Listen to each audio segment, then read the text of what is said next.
Miten ihmiset Virolahdella ovat suhtautuneet tämmöiseen uuteen asukkaaseen? Hurjan uteliaat ne on ja niin.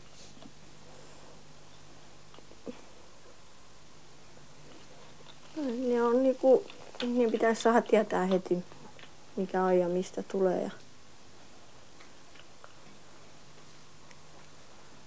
Mutta sä et kuitenkaan ikään kuin pääse niiden joukkoon. en. Onko sä yrittänyt?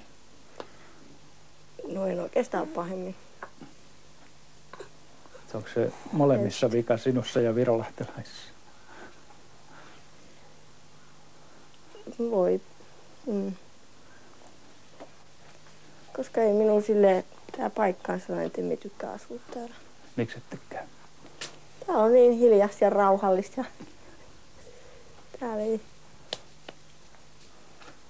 Niin sä olet Kotkasta kotoisin, onko siinä suuri ero? No on. No sano, missä ne erot on. No täällä joku pari kauppaa vaan. Enkä vaatteet tai tällaisia, kun me lähden ostamaan, niin me lähden jonne Kotkaa tai Haminaa. Ei täällä, jos täältäkin ostaa vaatteet, niin niitä on kaikki sitten samanlaista.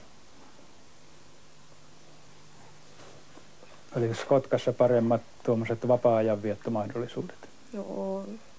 Mitä sä harrastit siellä? Pelasin lentopalloa.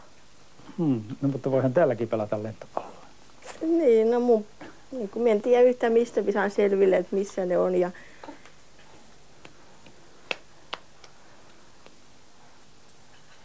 Kotkas on uimahallit ja tällaiset.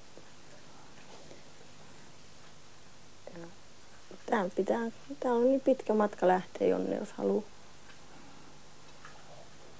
harrastaa jotain vähän erikoisempaa. No minkälaisia tulevaisuuden suunnitelmia teillä on? No keväällä yritetään muuttaa pois tää. Hei hei Virolahdelle. Niin.